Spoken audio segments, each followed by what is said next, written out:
Ajá. Ok. Tenemos Hebreos 9:13 al 10:25. El autor de Hebreos nos muestra en este, en esta perícopa extendida que solamente podemos ser perfeccionados mediante el sacrificio de Cristo. Que esos sacrificios que hacían en la ley de los animales, la sangre de los toros, de los machos cabríos, de todos esos animales que se utilizaban para hacer expiación por el pecado, solamente podían santificar, pero quitando las inmundicias de la carne. O sea, era simplemente una santificación externa. No había capacidad en esos sacrificios de afectar la conciencia. Y la palabra conciencia ahí está bien situada en varias partes en todos estos versículos, de tal manera que tiene su implicación. Y yo quiero que podamos entender qué es la conciencia. ¿Alguien me puede decir qué es la conciencia? ¿O qué entiende por conciencia? ¿Qué nos han dicho que es la conciencia? Porque empezando en 9:13 dice, porque si la sangre de los toros y de los machos cabríos y las cenizas de la becerra rociadas a los inmundos santifican para la purificación de la carne, cuánto más la sangre de Cristo, el cual mediante el Espíritu Eterno se ofreció a sí mismo sin mancha a Dios, limpiará vuestras conciencias de obras muertas para que sirváis al Dios vivo. Está implícito que una persona que no sea limpiada en la conciencia no puede servir al Dios vivo. Está implícito ahí que los sacrificios que se ofrecen bajo la ley no pueden limpiar la conciencia. Y quiero explicar un poquito qué es la conciencia, porque más adelante nos vamos a volver a encontrar con esa palabra conciencia, ya en la parte de la perfección que hace Cristo. Entonces, la palabra conciencia es una palabra que significa percepción. La percepción que nosotros tenemos de Dios, de las cosas de Dios en este caso. ¿Alguno ha leído por allá en Primera de Pedro 3 cuando él dice que el bautismo que corresponde a esto ahora nos salva, no quitando las inmundicias del pecado, sino como la aspiración de una buena conciencia por la resurrección de Jesucristo? Es la misma idea. El autor de Hebreos ha venido diciendo que Cristo murió, resucitó y se sentó a la diestra de la majestad en las alturas. Ya lo dijo en el 8:1, el cual se sentó a la diestra del trono de la majestad en los cielos. O sea, ya está hablando de la resurrección, la ascensión, y por eso ese sacrificio que fue acepto puede limpiar nuestra manera de percibir a Dios. ¿Cuál es el problema que puede tener una persona no regenerada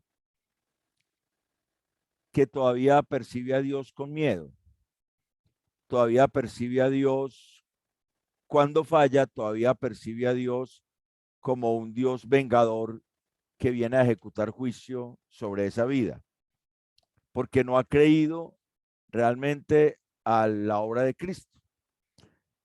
Esa percepción de Dios que es de miedo, de terror, de condenación, de muerte, de culpa, es una percepción que se introdujo en el ser humano en la caída.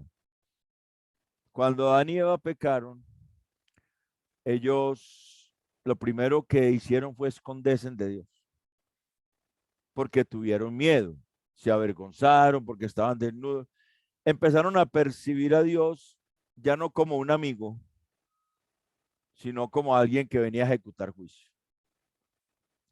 Entonces, el sacrificio de Cristo lo que hace es limpiar eso, limpiar esa conciencia que tiene de obras muertas, que tiene miedo a la muerte, que tiene miedo al castigo de Dios.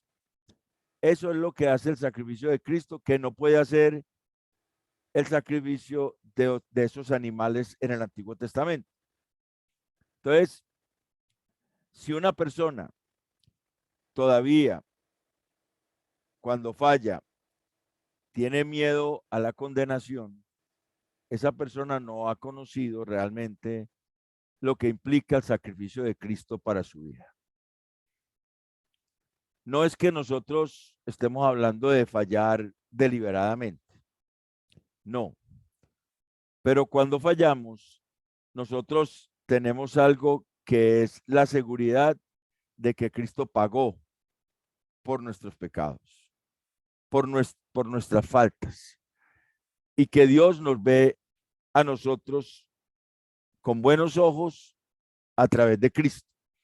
No nos va a cobrar a nosotros lo que ya Cristo pagó. Esa es la buena conciencia que debemos tener, que solamente la puede hacer la sangre de Cristo. Solamente lo puede hacer Cristo porque Él realmente vivió una vida perfecta, la entregó a nuestro favor y Él cargó con nuestro pecado.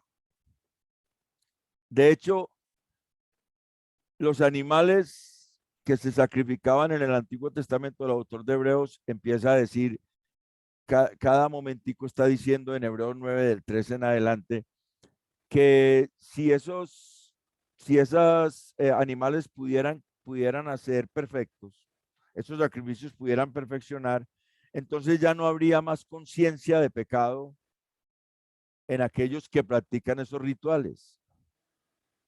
Ya la percepción de la culpa cesaría porque con ese sacrificio sería suficiente. Sin embargo, al tener que repetirse cada año, cada vez que se hace una falta, se tenían que repetir los sacrificios. Eso estaba indicando que la conciencia seguía igual, que la percepción de Dios seguía igual. Entonces, básicamente ese es el centro de todo eso. El contraste que hay entre el poder que tiene la sangre de un macho cabrío, de un toro, que era sombra de lo que iba a venir, del sacrificio perfecto de Cristo, y el poder santificador de la sangre de Cristo.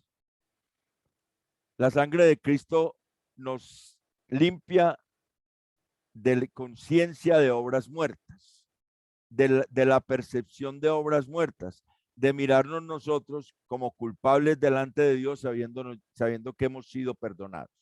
Entonces, aquel que todavía no ha tenido un encuentro con Cristo realmente por la fe y la gracia de Dios, piensa que cuando falla tiene que pagar él. Y entonces se entristece mucho, se queda ahí, ¿qué voy a hacer? ¿Cómo puedo salir de esto? En lugar de saber que el recurso es Cristo, que hay perdón en la sangre de Cristo, que esa sangre ha sido derramada para perdón de pecados y que esos pecados ya han sido perdonados y la culpa ha sido quitada.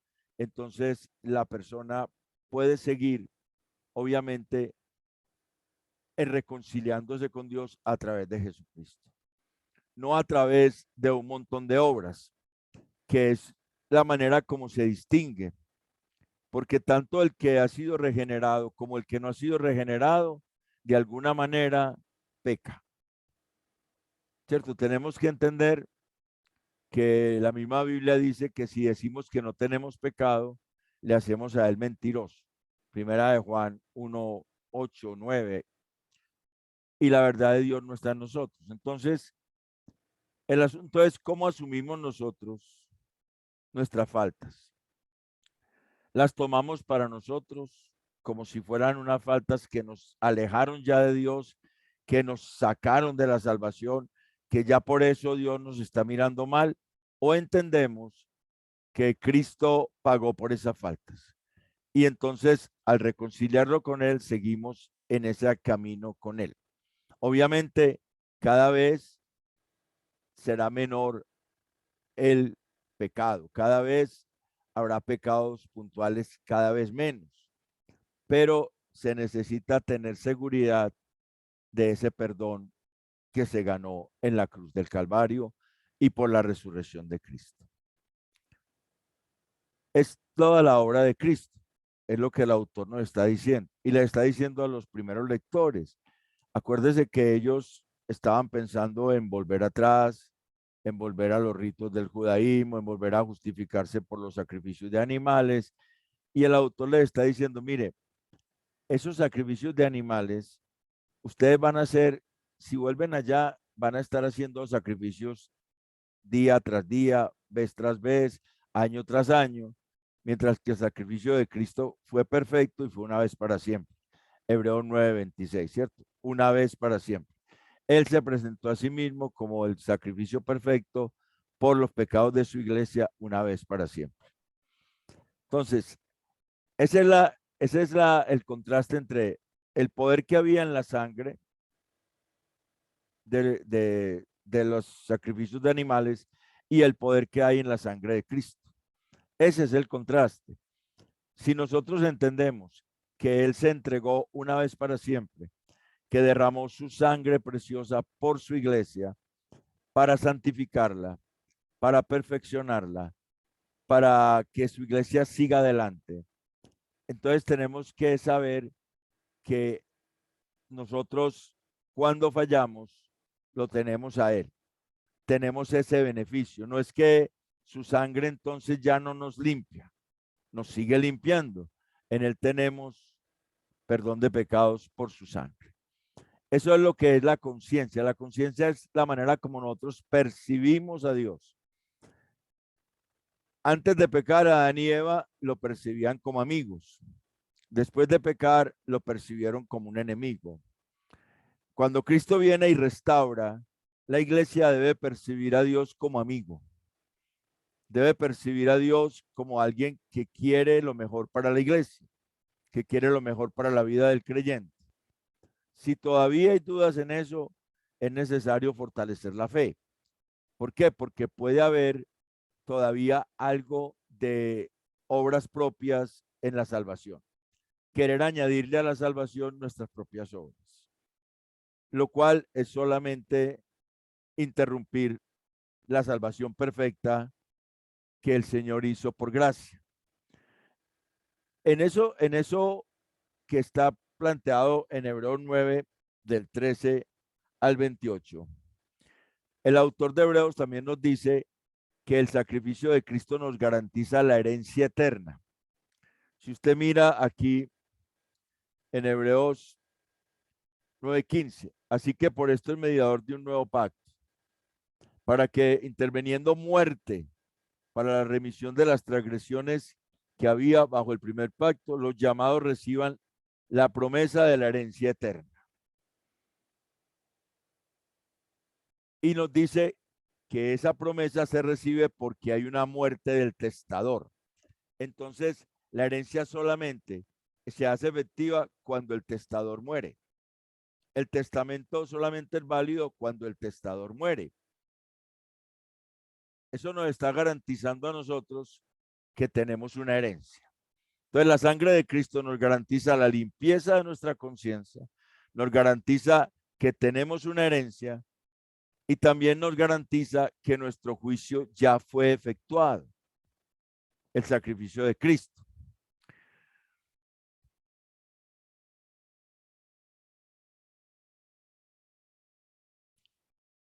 El autor cuando nos habla de que lo que hizo Moisés cuando roció con sangre de animales, los vasos, los utensilios, todo el tabernáculo, en el versículo 22 dice que casi todo es purificado con sangre, según la ley, y sin derramamiento de sangre no se hace remisión. Dice que casi todo es purificado con sangre, pero dice que se tiene que derramar sangre para el perdón. ¿Alguno de ustedes se acuerda qué purificaciones se hacían en el Antiguo Testamento en las cuales no intervenían muerte de animales?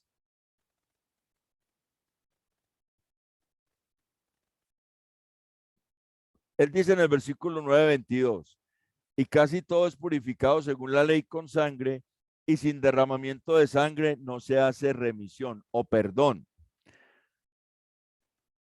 ¿Cuál es un caso en que había una purificación y no había que sacrificar un animal?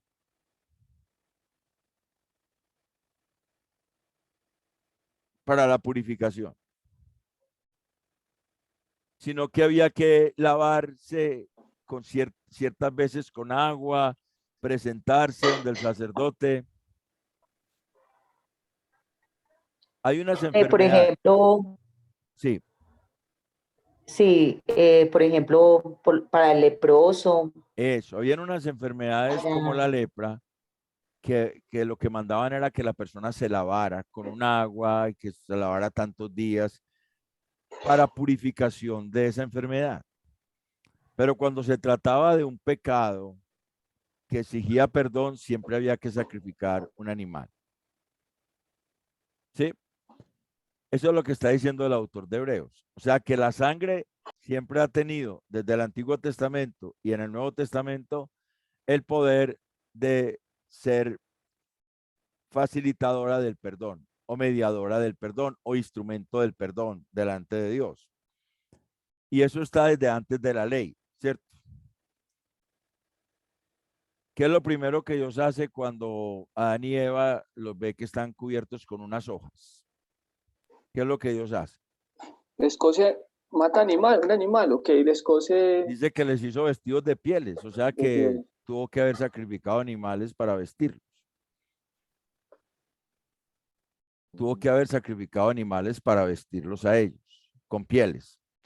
O sea que desde por allá, y allá es donde está la promesa del sacrificio de Cristo en Génesis 3:15, desde por allá se nos está mostrando que siempre que hay una falta delante de Dios, se necesita un sacrificio para poder que haya un perdón. Pero el autor de Hebreo está diciendo, está comparando o contrastando lo que podía hacer la sangre de esos animales y lo que puede hacer la sangre de Cristo. Y en Hebreos 9:23 dice, fue pues necesario que las figuras de las cosas celestiales fuesen purificados así, pero las cosas celestiales mismas con mejores sacrificios que estos. ¿Qué significará eso? Que las cosas celestiales mismas fueran purificadas con mejores sacrificios que el de los animales. ¿Sería que el cielo había que purificarlo? ¿O cuando habla de cosas celestiales, a qué se está refiriendo? El versículo 24 A nos la da una iglesia. pista. El versículo 24 nos da una pista, dice, porque no entró Cristo en el santuario hecho de mano, figura del verdadero, sino en el cielo mismo para presentarse ahora por nosotros ante Dios. O sea, somos nosotros. La iglesia es purificada por el sacrificio de Cristo, quien se presenta por nosotros delante de Dios. La misma idea que traían en Hebreos 6:20, donde dice, donde Jesús entró por nosotros como precursor, hecho sumo sacerdote para siempre, según el orden de Melquisedec. Trae la misma idea. Jesucristo, al entrar, purifica también la entrada de la iglesia, garantiza la entrada de la iglesia, garantiza la entrada de la iglesia a la eternidad. Entonces, Cristo lo que hace es, al garantizar, al presentarse allá, Él garantiza la entrada de la iglesia. Ya hemos visto entonces que Él limpia los corazones de mala conciencia, o sea, de conciencias de obras muertas. Que Él es el que nos garantiza la herencia eterna. Que Él garantiza nuestra entrada a la eternidad y en el versículo 25 dice, no para ofrecerse muchas veces como entra el sumo sacerdote en el lugar santísimo cada año con sangre ajena. De otra manera le hubiera sido necesario padecer muchas veces desde el principio del mundo, pero ahora, en la consumación de los siglos, se presentó una vez para siempre por el sacrificio de sí mismo para quitar de en medio el pecado. O sea que también Jesucristo lo que hace es que quita de en medio el pecado. Él es nuestra garantía de santificación y perfección. Y sigue. Y de la manera que está establecido para los hombres, que mueran una sola vez y después de esto el juicio, así también Cristo fue ofrecido una sola vez para llevar los pecados de muchos y aparecerá por segunda vez sin relación con el pecado para salvar a los que le esperan. Cuando habla de que Él fue ofrecido una vez para llevar los pecados de muchos y que después de la muerte es el juicio, lo que está diciendo es que nuestro juicio ya se efectuó. O sea, la iglesia fue juzgada en Cristo. Entonces, la sangre de Cristo, no solamente como la de los animales que quitaba las inmundicias de la carne, la sangre de Cristo va más allá. La sangre de Cristo tiene un efecto más perdurable y duradero y eterno. ¿Por qué? Porque primero, limpia las conciencias de obras muertas. O sea, nuestra manera de percibir a Dios lo percibimos otra vez como Adán y Eva lo percibían antes de caer, o sea, como un amigo, como alguien que está para ayudarnos. Segundo, nos garantiza la herencia eterna. Tercero,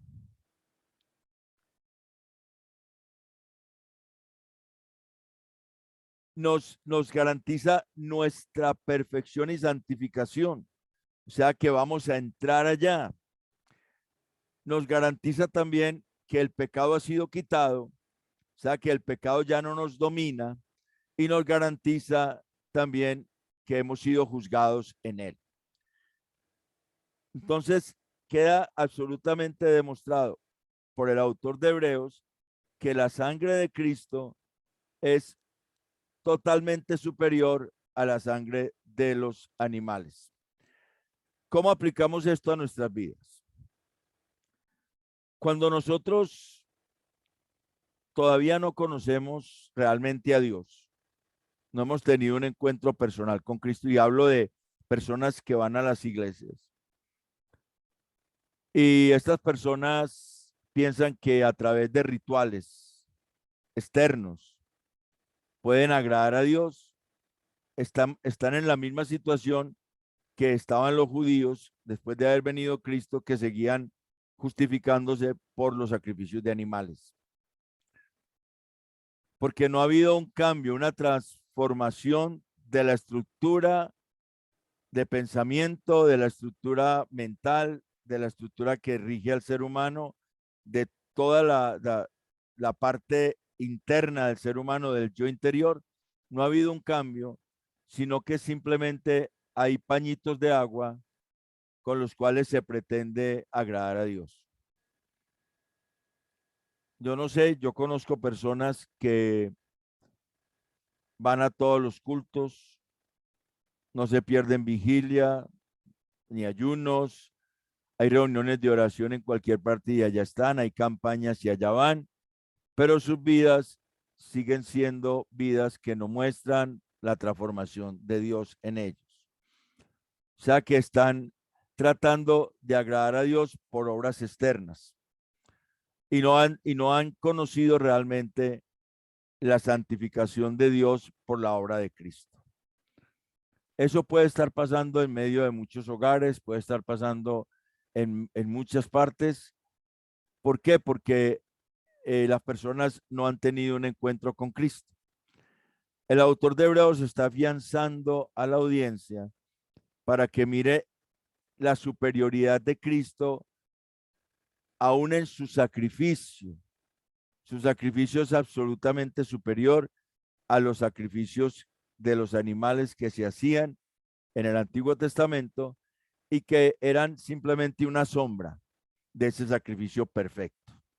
Entonces, lo primero que tenemos ahí es que la sangre siempre ha sido una mediadora de perdón, que la sangre de los animales tenía cierto poder de expiación, pero la sangre de Cristo tiene no solamente el poder de expiar, sino de reconciliar al hombre con Dios para que la iglesia, los hijos de Dios, los seres humanos transformados por Dios, podamos ver a Dios como alguien que nos ayuda, como alguien que quiere lo mejor para nosotros, como alguien que siempre está cuidándonos. Aunque en algún momento le fallemos, aunque en algún momento le fallemos, podamos saber que Él, por el sacrificio de Cristo, siempre está a nuestro favor. ¿Alguna pregunta hasta ahí?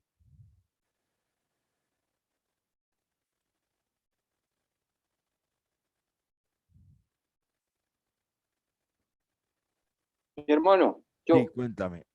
bueno, hay una frase que utiliza mucho la gente que habla, dice que la sangre de Cristo me cubra, que la sangre de Cristo, algo como eso que utilizan para, como de protección, ¿cierto?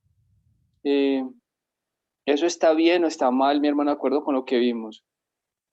A ver, nosotros tenemos que saber que no invocamos la sangre de Cristo. O sea, en ningún momento se nos tiene que convertir en un amuleto, porque eso sería un amuleto. Pero sí tenemos que estar seguros que solamente por su sacrificio nosotros somos aceptos delante del Padre y somos aceptos siempre. Que su aceptación no depende de nosotros, que su aceptación es por la obra de Cristo, que esa obra de Cristo cada vez se va a ver más en nosotros. Entonces, cuando alguien dice sangre de Cristo cúbreme y lo tiene como una muletilla, lo más seguro es que no entienda qué es la sangre de Cristo. Es lo más seguro. Que no tenga claro qué implica la sangre de Cristo. O sea, qué implica el sacrificio de Cristo. El autor de Hebreos ya nos dijo que, por ahí en Hebreos 4, que el que ha entrado en su reposo ha reposado a sus obras, así como Dios de las suyas. Cuando nosotros entramos en el reposo de Dios, entendemos que somos salvos y somos cuidados por Dios para salvación siempre. Que nuestras vidas están guiadas por su palabra y por el Espíritu Santo y que Él nos va perfeccionando. De hecho, el sacrificio de Cristo es el único que nos puede perfeccionar, que es otra parte de esta enseñanza que tenemos ahora en el tercer aspecto. Entonces, la sangre de Cristo no es algo para estar invocando. Nosotros, cuando sentimos que estamos en peligro, tenemos que tener algo que se llama fe, la seguridad de que Dios está con nosotros, la seguridad de que a nosotros, a los que amamos a Dios, todas las cosas nos ayudan a bien. Esto es a los que conforme a su propósito somos llamados. La seguridad que tenemos de que Él dijo, no te dejaré ni te desampararé. Siempre estaré con ustedes todos los días hasta el fin del mundo. La seguridad de que Él es nuestra vida y que Él nos ama porque nos ve a nosotros con el amor complaciente con el cual Él se complacía en Cristo o se complace en Cristo. Entonces, tenemos que entender eso y no estar a toda hora, sangre de Cristo cúbreme, sangre de Cristo cúbreme. Yo conozco gente que se mantiene así y eso se vuelve ya como una obligación. Entonces, piensan que por decir eso, la sangre de Cristo tiene más valor sobre ellos. No es que la sangre de Cristo ya fue derramada por su iglesia y la sangre de Amén, Cristo amén. por la iglesia fue derramada para perdón de pecados, para salvación, para darnos entrada a la vida eterna, para que nuestro juicio ya fue hecho, lo que acabamos de ver. Su sacrificio fue hecho por nosotros y tiene esos beneficios para nosotros. Entonces, hay veces cuando uno repite tanto las cosas es porque no está seguro de que sean verdad. Eso también puede pasar. Que uno mismo se quiera convencer de una verdad que no está convencido. Pero si el Espíritu Santo y la palabra no nos convencen del alcance de la obra de Cristo, nadie lo podrá hacer. Nadie lo podrá hacer. Ni por estármelo repitiendo, como repiten los hindúes y las religiones orientales, un montón de mantras que para que les vaya mejor. No, el cristianismo no es así. El cristianismo es una cuestión de fe, es una cuestión de confianza. Y la confianza que Dios pone en el corazón es hacia su palabra y hacia la obra de Cristo. Por eso el autor de Hebreos está enfatizando esto, porque él ve que hay unos que están como todavía indecisos y él los quiere afirmar y él les va a dar una exhortación. Después de Hebreos 10, 26 en adelante viene la última exhortación, la tercera exhortación que hay en la carta, porque él todavía considera que hay algunos que no conocen realmente a Cristo, que no dimensionan el alcance de la obra de Cristo. Y nosotros podemos saber, conocer personas que están en las congregaciones, las cuales no dimensionan la obra de Cristo. El propósito es que cada vez nosotros dimensionemos más la obra de Cristo, que cada vez amemos más a Cristo por lo que es Él y por lo que Él hizo y sigue haciendo por nosotros. Que cada vez nosotros nos comprometamos más con Él como una consecuencia de su compromiso con la iglesia. Ese es el propósito de toda la escritura, la santificación. Pero la santificación no viene por los sacrificios. La santificación no viene por obras externas. La santificación no se da por ir a todas las campañas, a todas las reuniones, a todas las vigilias, a todos los cultos. La santificación no se da por ir a todos los ayunos, por no perderse reunión en la iglesia. Eso no implica santificación, eso son cosas externas. La santificación se da por la obra de Cristo en el corazón, que va transformando esa conciencia. Cada vez la conciencia va siendo más limpia, cada vez la manera de percibir a Dios va siendo más clara, va siendo más amistosa. Cada vez podemos sentirnos más amigos de Dios. El apóstol Pablo dice que Abraham creyó a Dios y le fue contado por justicia y fue llamado amigo de Dios, ¿cierto? O sea, cuando nosotros le creemos a lo que él dice y esa palabra se va formando en nosotros, estamos mostrando una amistad con Dios. Y Dios conoce nuestras vidas. Por eso, si nosotros fuéramos capaces de seguir solos, no hubiera enviado al Espíritu Santo, ni Cristo sería nuestro sumo sacerdote intercediendo por nosotros. Necesitamos, la iglesia necesita esos dos intercesores, el Espíritu Santo aquí en nosotros, en nuestras vidas, fortaleciéndolos, guiándonos, iluminándonos, enseñándonos, llevándonos, y también necesita del sumo sacerdote que traspasó los cielos, que está sentado a la diestra de la majestad en las alturas, quien intercede por su iglesia todos los días delante del Padre. Eso implica la obra de Cristo. Lo segundo que nos muestra es Hebreos 10 del 1 al 4. ¿Quién me quiere leer Hebreos 10 del 1 al 4? Por favor. Yo lo leo, hermano. Sí. Porque la ley, teniendo la sombra de los bienes venideros, no la imagen misma de las cosas, nunca puede, por los mismos sacrificios que se ofrecen continuamente cada año, hacer perfectos a los que se acercan. De otra manera, cesarían de ofrecerse, pues los que tributan este culto, limpios una vez, no tendrán ya más conciencia de pecado.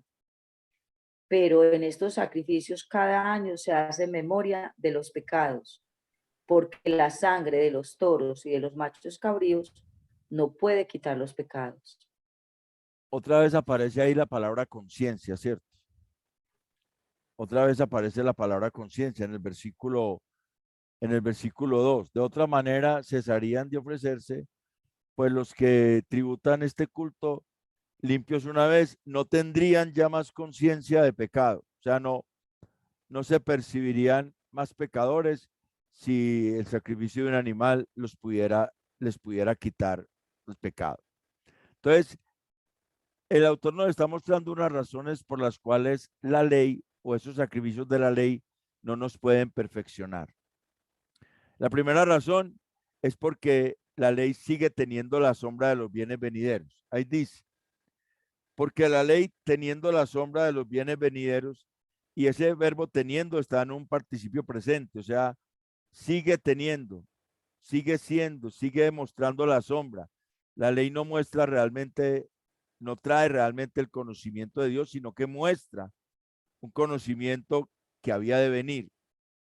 Por esa razón no puede perfeccionar, porque sigue teniendo la sombra de los bienes venideros. ¿Y cómo lo dice el autor? ¿Cómo lo expresa? Porque nunca puede hacer perfecto a los que se acercan por los sacrificios que continuamente ofrece. O sea, no puede perfeccionar, sigue siendo la sombra. Si pudiera perfeccionar, entonces cesarían de ofrecerse porque ya se sentirían limpios, ya tendrían una percepción de limpieza y ya no tendría más percepción de pecado, o sea, más conciencia de pecado.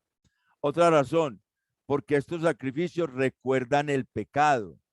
Los sacrificios recuerdan el pecado. Pero en estos sacrificios, versículo 3, cada año se hace memoria de los pecados. O sea que esos sacrificios que se hacían cada año allá en el Yom Kippur, siempre recordaban el pecado al pueblo. O sea, no podían perfeccionar, no podían quitar el pecado ni perfeccionar. Y la última razón que da es versículo 4, porque la sangre de los toros y de los machos cabríos no pueden quitar los pecados. Listo. Por eso es que ese culto del Antiguo Testamento no puede perfeccionar a nadie. Por eso es que los rituales externos no pueden perfeccionar. Por eso es que la perfección no se tiene que buscar en cosas externas. Solamente el sacrificio de Cristo nos puede perfeccionar. Solamente. Y es lo que está ya ahí desde el 5 al 25. Solamente el sacrificio de Cristo nos perfecciona. Y voy a leer. Por lo cual, entrando en el mundo, dice, sacrificio y ofrenda no quisiste, mas me preparaste cuerpo. Holocaustos y expiaciones por el pecado no te agradaron. Entonces dije, he aquí yo vengo, he aquí que vengo, oh Dios, para hacer tu voluntad, como en el rollo del libro está escrito de mí. Eso es el Salmo 46, 8. El autor está citando el Salmo 40 del 6 al 8. Y lo que está diciendo es que son las razones por las cuales el sacrificio de Cristo nos perfecciona. Primero, porque el mismo autor de Hebreos, al citar el Salmo 40, del 6 al 8, dice que Cristo entrando en el mundo. Y ese verbo entrando en el mundo, vamos a mirar bien qué significa. Ese verbo es un participio presente. Implica que es una acción continua y constante. Él sigue entrando. Él sigue influyendo en el mundo con su presencia. Juan 16, 8, ¿cierto? El término dice es que sigue diciendo. Él dice, no dijo, sino que dice. Sigue diciendo. O sea que el Espíritu Santo está en el mundo y el Espíritu Santo sigue trayendo la presencia de la persona de Jesucristo a la vida del mundo cada vez que alguien se convierte. O sea, es una acción continua. Pero no se trata ya de sacrificios. Se trata de hacer la voluntad de Dios. Ya no se trata de presentar sacrificios porque él mismo dice, no te agradaron los sacrificios, las ofrendas, los holocaustos, pero me preparaste cuerpo. Y esa palabra preparaste cuerpo significa que es un cuerpo restaurado totalmente. Es un cuerpo apto, es un cuerpo constituido, es un cuerpo perfecto. O sea que el cuerpo de Cristo no tenía pecado, no estaba influenciado por el pecado, como el cuerpo de cada uno de nosotros. Hay un cuerpo preparado que es sin pecado, que no tiene esa influencia de la caída, para que él pueda hacer la voluntad del Padre. En esa voluntad, entonces, es que el asunto se hace. La voluntad del Padre, eso implica que al hacer esa voluntad, al él cumplir esa voluntad, nosotros tenemos la posibilidad de poder hacer la voluntad del Padre en Cristo.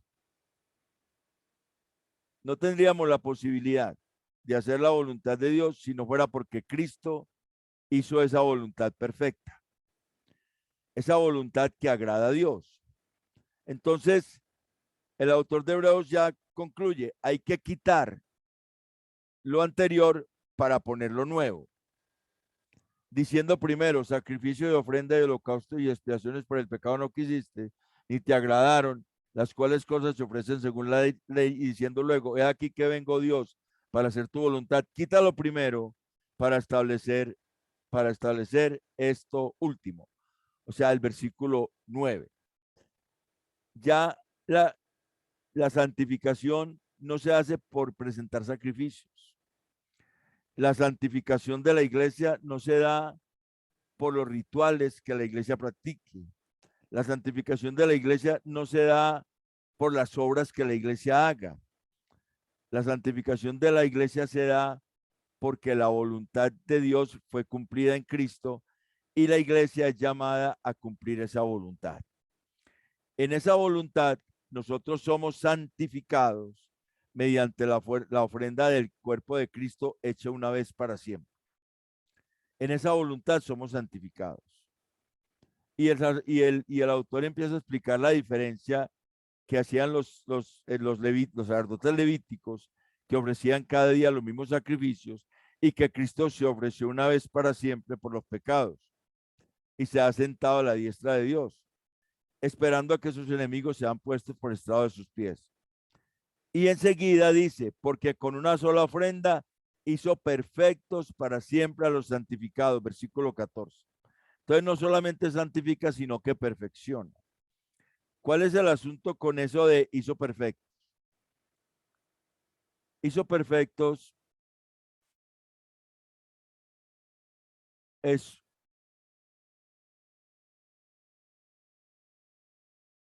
un verbo que está en un perfecto indicativo.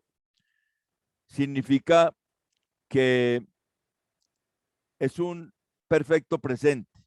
Representa una acción acabada en el momento en el cual se expresa.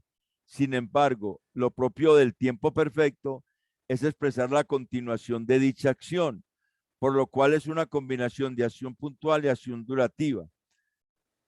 En este caso, Cristo hizo una obra una sola vez para siempre. Sin embargo, las consecuencias de esta acción continúan beneficiando a la iglesia hasta el fin. La iglesia se sigue beneficiando de esa obra de Cristo. Por eso dice, hizo perfecto. O sea, Cristo ya hizo su obra. Ya nos ve el Padre perfectos en él.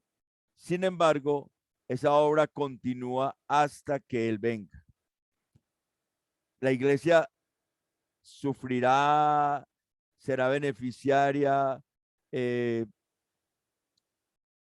asistirá cada vez a esa perfección a través de las pruebas, a través de la disciplina, a través de cosas que le pasan, a través de la santificación, a través de la palabra, a través de la oración, a través de la formación del carácter de Cristo. La iglesia llegará a la perfección porque Cristo ya hizo esa obra perfecta. Entonces, solamente Cristo con su obra nos puede perfeccionar.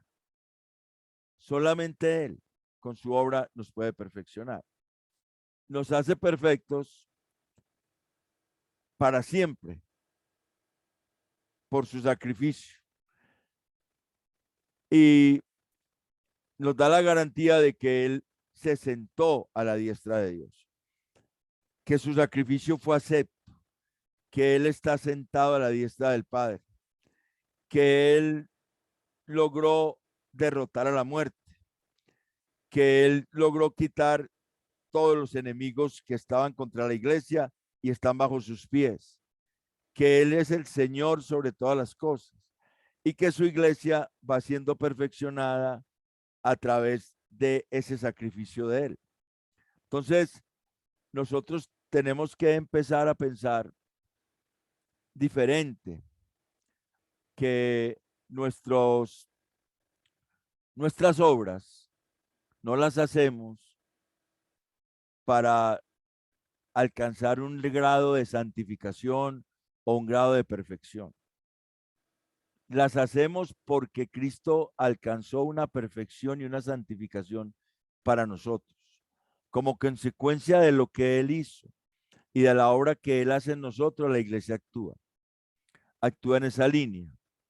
No actúa para agradar a Dios, actúa porque ya Cristo le agradó y en ese agradar a Dios es santificada en la voluntad de Dios. Los sacrificios no pueden nunca reemplazar a la voluntad de Dios. No pueden nunca reemplazar a la voluntad de Dios. El caso más famoso que tenemos es el caso de Saúl, ¿cierto?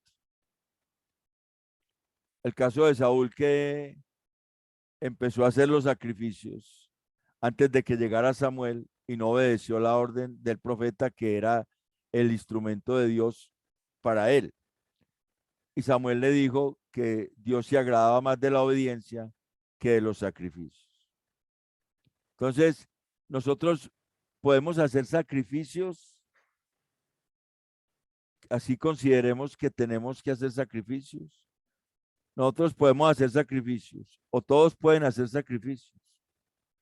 Todos los seres humanos, aunque no hayan conocido a Cristo, pueden hacer sacrificios.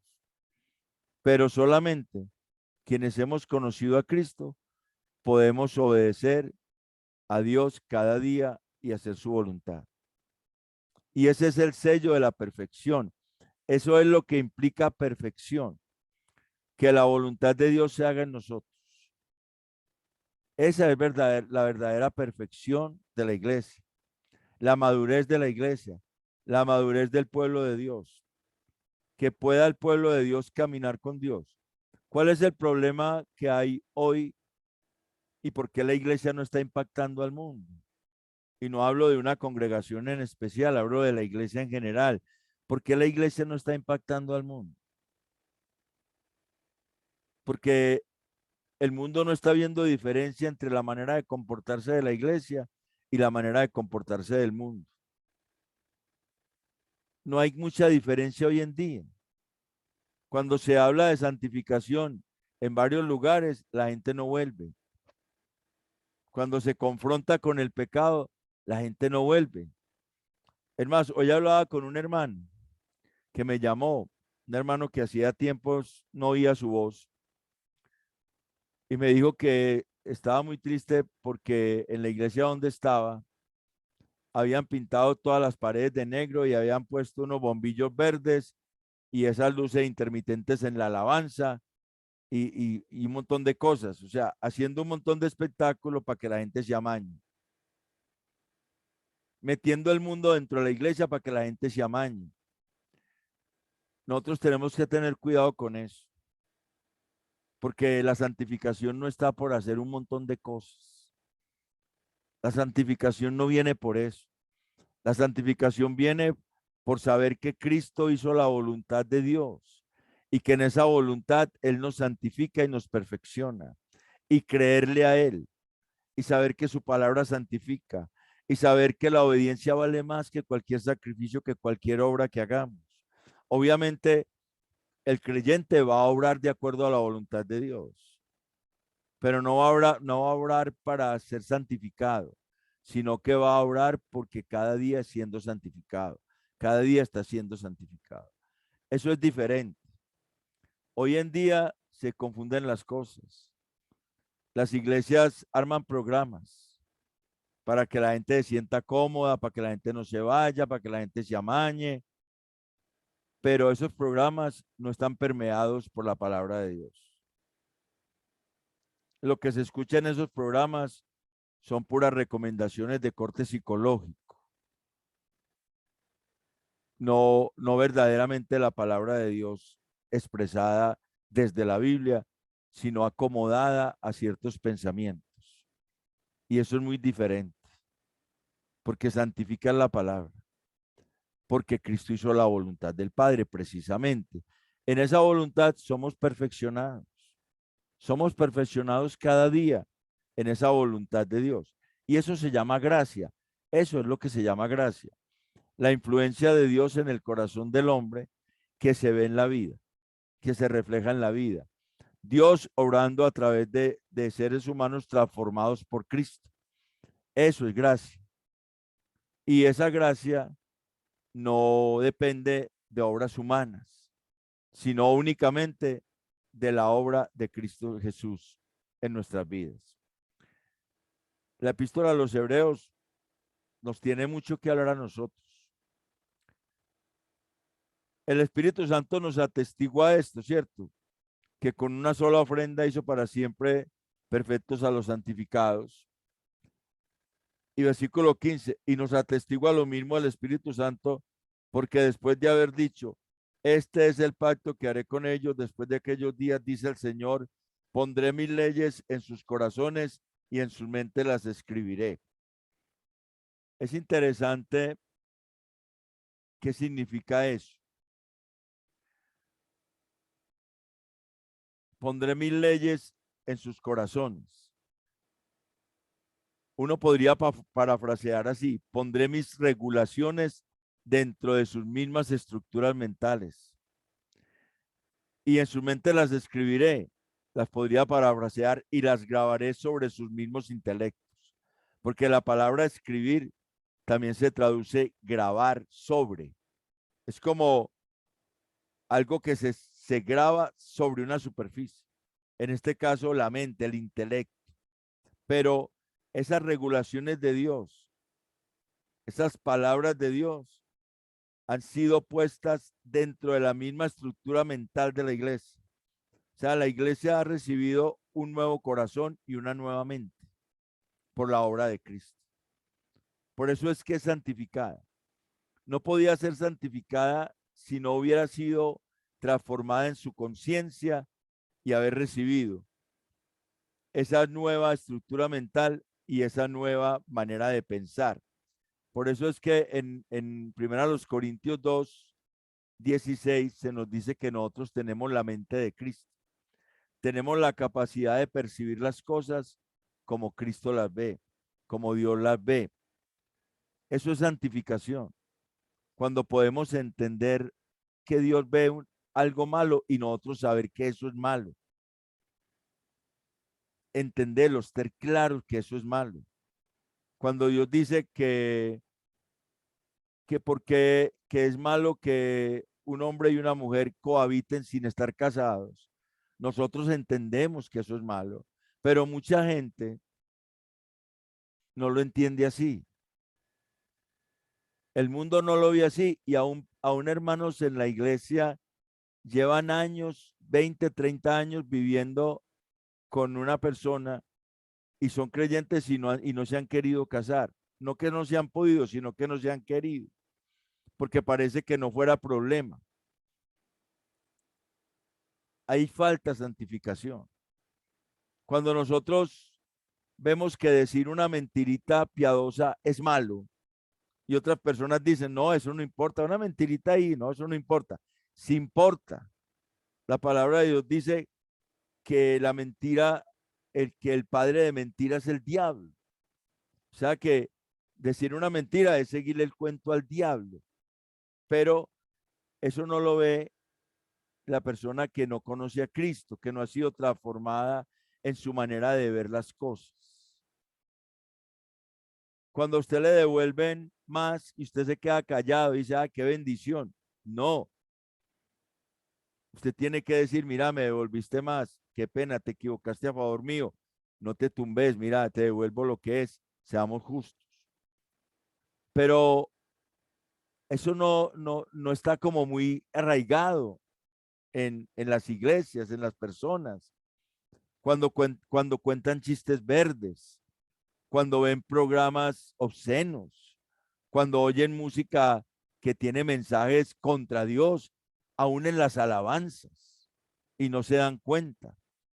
Todo eso hace parte de un proceso de santificación, de la manera de percibir las cosas juntamente con Dios. La palabra conciencia, porque más adelantico nos vamos a encontrar otra vez con la palabra conciencia, es la palabra suneidesis, que es compuesta de sun, que es junto con o junto a, y la palabra eido, que es percibir, ver, reconocer, comprender, saber. Entonces, es ver las cosas junto a, en este caso, junto a Dios, como Dios las ve. Si las conciencias no son limpias, todavía se ven las cosas diferentes. Y eso es santificación. Y eso es perfección. Y eso no se hace por voluntad humana. Eso lo va poniendo el Señor y nosotros vamos anhelándola porque Él pone eso. No es que parta de nosotros no tomamos la iniciativa la toma Él, siempre, por la obra de Cristo. Por eso nosotros tenemos que decir, la obra de Cristo es la obra maravillosa, la obra grandiosa, sobrenatural que hemos recibido. La iglesia ha sido afectada de manera sobrenatural. A nosotros nos ha pasado un milagro tan grande que Dios cambiara nuestra manera de ver las cosas y nos acercara a la manera de Él verlas y cada día nos acerque más a la manera de Él verlas. Es algo maravilloso, es algo que, que no podemos explicar, que se desborda a cualquier explicación humana, lo que es la obra de Cristo en el corazón.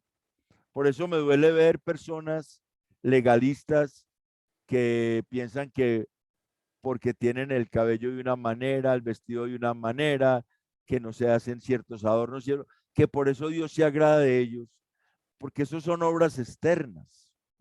La verdadera obra de Dios es en el corazón, es adentro. Esas personas están iguales que los que hacían sacrificios de animales, que solamente esos sacrificios, esa sangre podía quitar las inmundicias de la carne, pero no tenía ningún poder para transformar las conciencias. Entonces, en lugar de haber santidad, lo que se forma es una santurronería, de tal manera que trato de tapar mis faltas con mi apariencia externa. Y eso realmente implica que no se ha nacido de nuevo, que hay un deseo por agradar a Dios, pero a la manera del ser humano. Y uno no puede agradar a Dios a la manera de uno. A Dios se le agrada a la manera de Dios. Solamente por la obra que le agrada a Dios. ¿Cuál es la obra que le agrada al Padre? Pues la obra de Cristo. Él lo dijo varias veces en la Biblia.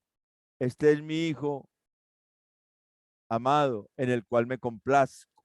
El amor complaciente por la obra de Cristo. Ese es el amor que tiene la iglesia, el amor de Dios sobre la iglesia que lo lleva y que está esa misericordia especial siempre, porque la iglesia va a llegar allá a la eternidad y va a entrar al lugar santísimo, va a entrar a donde está Cristo. Por eso ha sido purificada la iglesia por el sacrificio de Cristo. Porque si no, no podría entrar allá. No habría forma. Por méritos humanos, imposible. Creo que eso cree que nos quede bien claro. Vamos a continuar. A continuar con este estudio. estamos hablando de que el Espíritu Santo testifica y las grabaré sobre sus mismos intelectos. Está ahí. Y donde hay remisión de pecados no queda más ofrenda por estos. O sea que ya no hay más ofrenda por el pecado de la iglesia. Ya el perdón está. La palabra remisión es perdón, libertad. Pues donde hay remisión de pecados, no hay más ofrenda por el pecado. O sea, remisión de esto, de las transgresiones, del pecado. Ya no hay más ofrenda, ya no queda más que ofrecer, ya se ofreció todo. Cristo lo ofreció todo. Ya la forma de santificarse está, no a través de sacrificios humanos, sino a través del sacrificio de Cristo perfecto a favor de la iglesia.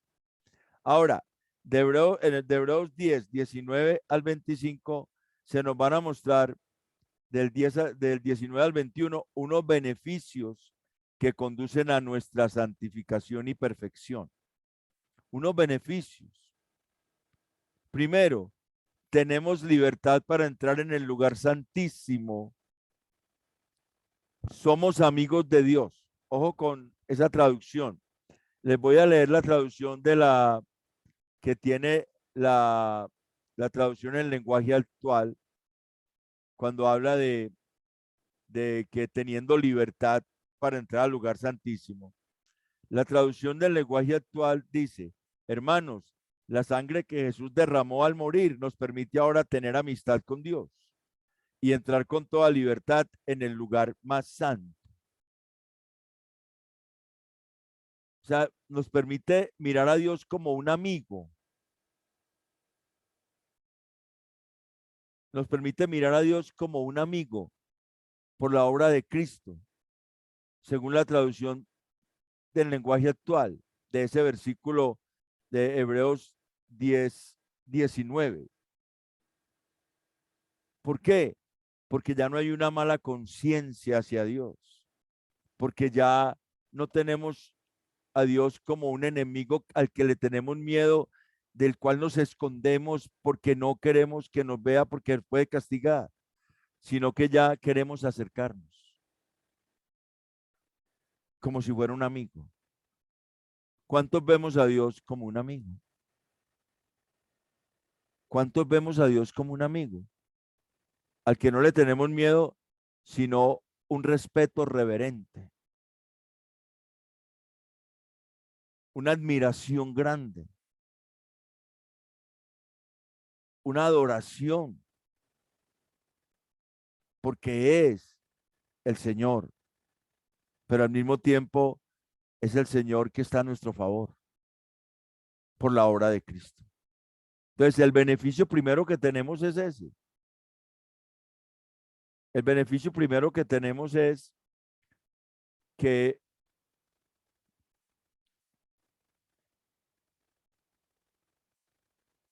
tenemos libertad para entrar al lugar santísimo. O sea, esa palabra libertad es la palabra que también traduce denuedo, valentía, franqueza, y que significa toda palabrería. O sea, nosotros tenemos la seguridad y la libertad de entrar al lugar santísimo y decirle al Señor todo lo que se nos ocurra.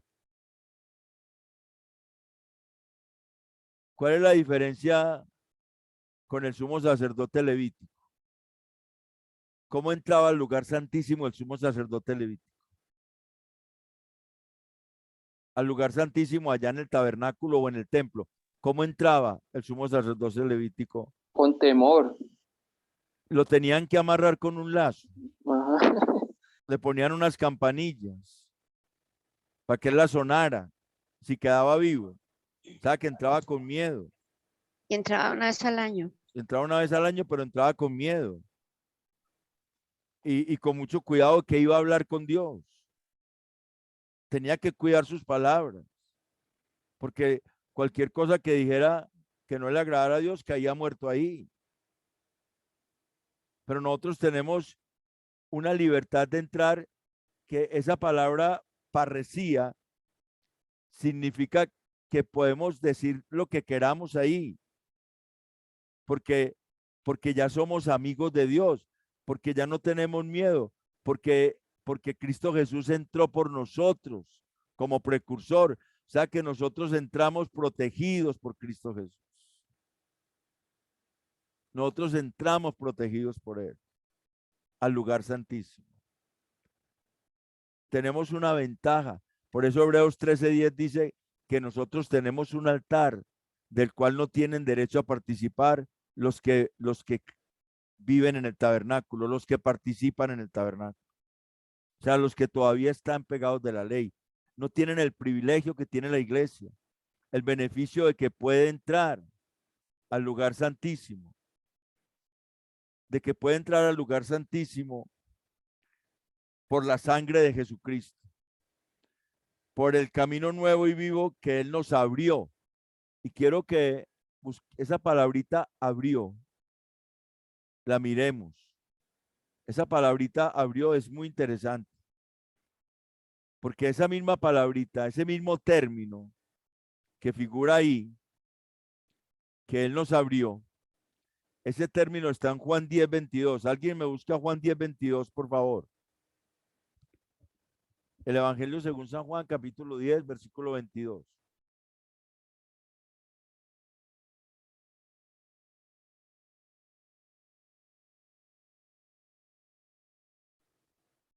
Juan 10:22. Sí, Juan, celebrase en Jerusalén la fiesta de la dedicación. sí, sí. Juan Era 10:22. invierno. Listo. Juan Era 10:22. invierno. Listo. ¿Ya leyó completo? Sí. Listo. Celebrase en Jerusalén la fiesta de la Celebrabas en Jerusalén celebrarse. la fiesta Celebrabase. de la dedicación. Listo. Esa palabrita que dice ahí, nos abrió, es la misma palabrita que figura ya fiesta de la dedicación. Uf. Es la misma palabra. O sea, y esa fiesta de la dedicación no la va a encontrar usted en el Antiguo Testamento en las fiestas solemnes de Israel, no las encuentra. Porque esa fue una fiesta que se empezó a celebrar después de que los macabeos restituyeron el culto a Dios. En la historia que se cuenta en los macabeos, un libro deuterocanónico que es primero y segundo de Macabeos, se cuenta que ellos formaron una guerrilla y que sacaron de Jerusalén a Antíoco Epifanes, o sea, quien se decía la manifestación de Dios, porque Epifanes es eso, una epifanía es la manifestación de Dios. Él se llamaba a sí mismo Antíoco Epifanes, era un general seleucida que había entrado a Jerusalén, había tomado el templo, había quitado el sacrificio a Dios, había sacrificado marranos en el templo. Y los macabeos organizaron una guerrilla y sacaron esa gente de allá de Jerusalén y restituyeron el culto a Dios en el templo de Jerusalén. Y eso se le llamó la dedicación. Y esa palabra que figura allí en Juan 10:22 es la que utiliza el autor de Hebreos para decirnos por el camino nuevo y vivo que Él nos abrió. O sea que la entrada que Él nos dio es una dedicación que debe causar fiesta en nosotros porque Él nos dedicó para Dios. Eso es lo que está ahí implícito. Él nos abrió una entrada tan grande que debe producir en nosotros fiesta, porque Él nos dedicó, nos consagró para Dios. Y lo hizo por un camino nuevo. Y ese camino nuevo, esa palabrita significa que es fresco. Es un camino que siempre está fresco. Para el creyente, siempre la obra de Cristo debe estar fresca. Así haya pasado más de 2000 años, para nosotros la obra de Cristo es hoy. Él dio su vida por mí hoy. Él ha dado su vida por mí siempre. Y cuando dice vivo, eso es un presente, un participio presente, o sea, sigue estando viva esa obra. Sigue siendo fresca y sigue estando viva en la vida del creyente, en la vida de la iglesia, Y de eso debe ser motivo de alegría, gozo y fiesta, saber que por eso somos dedicados para Dios. Por eso nosotros hemos sido consagrados para Dios. La misma idea la tiene el apóstol Pedro en su primera carta. El apóstol Pedro en su primera carta dice, versículo 1 del capítulo 1, Pedro, apóstol de Jesucristo, a los expatriados de la dispersión en el Ponto, Galacia, Capadocia, Asia y Bitinia, elegidos según la presciencia de Dios en santificación del Espíritu para obedecer y ser rociados con la sangre de Jesucristo. Paz, gracia y paz os sean multiplicadas. Cuando dice ser rociados, el mismo autor de Hebreos ya nos dijo que Moisés roció todo con sangre, consagró todo con sangre. Nosotros fuimos consagrados para Dios por la sangre de Jesucristo. Es la misma idea que está aquí. Él nos abrió, Él nos consagró, Él nos lleva por un camino que sigue siendo nuevo y que siempre es vivo y que debe producir fiesta en nosotros, saber que Él nos consagró para Dios.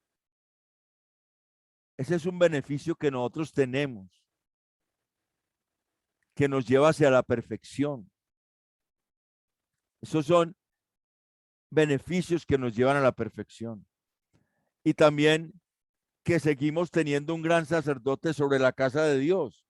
Ahí dice, versículo 21, y teniendo un gran sacerdote sobre la casa de Dios. O sea, ese teniendo es un participio presente. Tenemos y seguimos teniendo un gran sacerdote sobre la casa de Dios.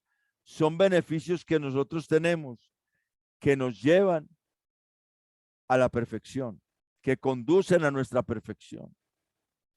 Ahora, del 22 al 25, Él nos presenta unas evidencias de nuestro perfeccionamiento. ¿Qué evidencia que nosotros sí somos de Dios realmente? ¿Qué es lo que puede evidenciar que nosotros somos de Cristo? Versículo 22. Acerquémonos con corazón sincero, en plena certidumbre de fe, purificados los corazones de mala conciencia y lavados los cuerpos con agua pura. Primero, que nos acercamos sin escondernos de Él. Eso es lo que significa corazones sinceros. Corazones sinceros significa que nosotros no le escondemos nada. Que nosotros no tenemos que tener miedo y esconderle, tenemos que ser sinceros. Y en la palabra acercarnos, ese verbo acerquémonos, eso está en algo que se llama un presente subjuntivo. Y eso significa que eso es una exhortación y un llamado a alegrarse. O sea, nosotros somos exhortados a acercarnos a Él con un corazón sincero. La palabra sincero significa que no tiene nada que esconder, que no le esconde nada, que se presenta tal como es, en la situación en que estemos. Porque no nos presentamos por nuestros méritos, nos presentamos por los méritos de Cristo. Por eso nos podemos presentar. Es una evidencia de que nosotros hemos creído, de que somos sus hijos. Purificados los corazones de mala conciencia, significa que hemos sido lavados de una percepción de culpa hacia Dios, que hemos sido limpiados de tener una percepción de Dios como alguien que nos quiere atacar, que nos quiere matar, que nos quiere agredir. Que eso ha sido hecho por la obra de Cristo. Y esa mala conciencia, esa palabra mala, es una palabra que significa una influencia dañina. Hemos sido limpiados de la influencia dañina que el pecado generó sobre la conciencia, de la manera de percibir a Dios. Si nosotros tenemos una percepción de Dios clara, tenemos gozo por acercarnos a Él, lavados nuestros cuerpos con agua pura, realmente eso es una referencia al Evangelio. El evangelio lava. El evangelio lava. Alguien en Apocalipsis 22, lo voy a leer.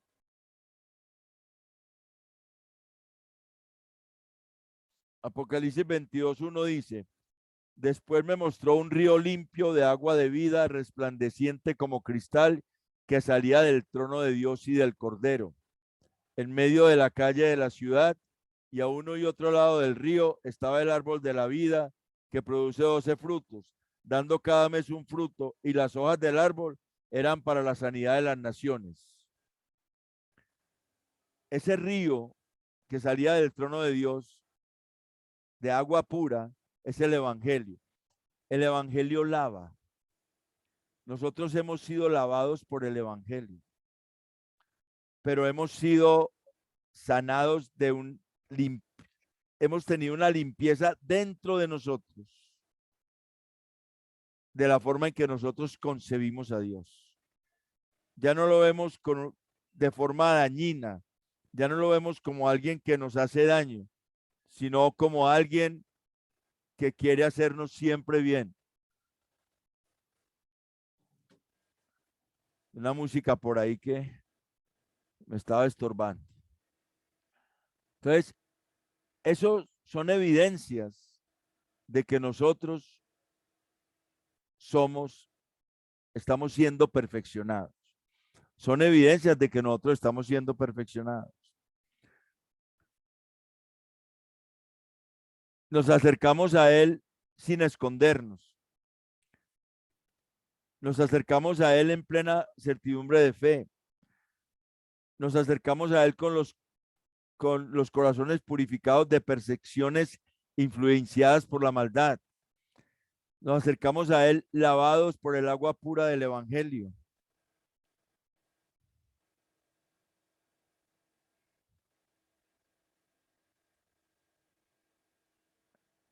Otra evidencia es que mantenemos firmes, sin dudar o sin fluctuar, la profesión de nuestra esperanza. O sea, tenemos firme la esperanza. ¿Cuál es la esperanza que tenemos, que actúa como segura ancla del alma, que el autor de Hebreos ya había dicho?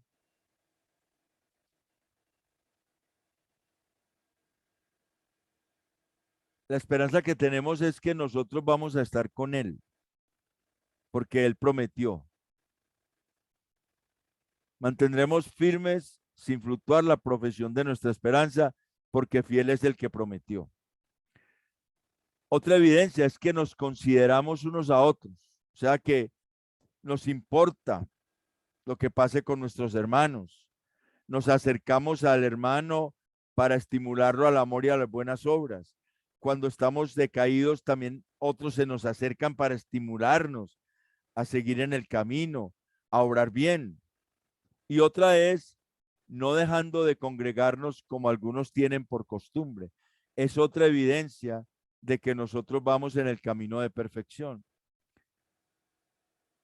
Y en lugar de dejar de congregarnos, nos exhortamos, pues sabemos que Él está cerca. Nos exhortamos tanto más cuando veis que el día se acerca, o sea, que su segunda venida se acerca. Entonces, esa perfección de los versículos 22 al 25 son como la aplicación. Es como lo que evidencia que verdaderamente nosotros estamos caminando en ese camino de perfección. Si nosotros nos acercamos a Dios sin excusas, si nos acercamos a Dios sin pretextos, sino que nos acercamos diciéndole lo que hemos hecho, con dolor, con tristeza, pero le decimos sinceramente lo que hemos hecho, lo que ha pasado. Si nosotros sabemos que Él es nuestro amigo, que podemos decirle las cosas confiadamente porque Él no nos quiere acabar, sino antes nos quiere perfeccionar. Si nos acercamos con la certeza de que Él está, de que Él existe, de que Él es, plena certidumbre de fe. si nos acercamos sabiendo que el Evangelio nos va limpiando cada día más, si nos estimulamos a la vida piadosa, a las buenas obras, a seguir adelante. Si vemos a un hermano que está decaído y vamos y le animamos y le consolamos y le invitamos y hacemos lo posible para que vuelva otra vez al redil. Si no dejamos de congregarnos, sino que nos exhortamos, o sea, nos animamos para que cada uno se congregue, tratamos de mantener esa comunión entre hermanos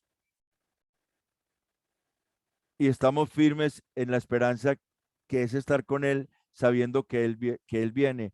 Eso es evidencia de que nosotros somos santificados. Eso es evidencia de que nosotros somos perfeccionados. Esas son evidencias de que nuestras vidas han sido transformadas por Él. ¿Alguna pregunta?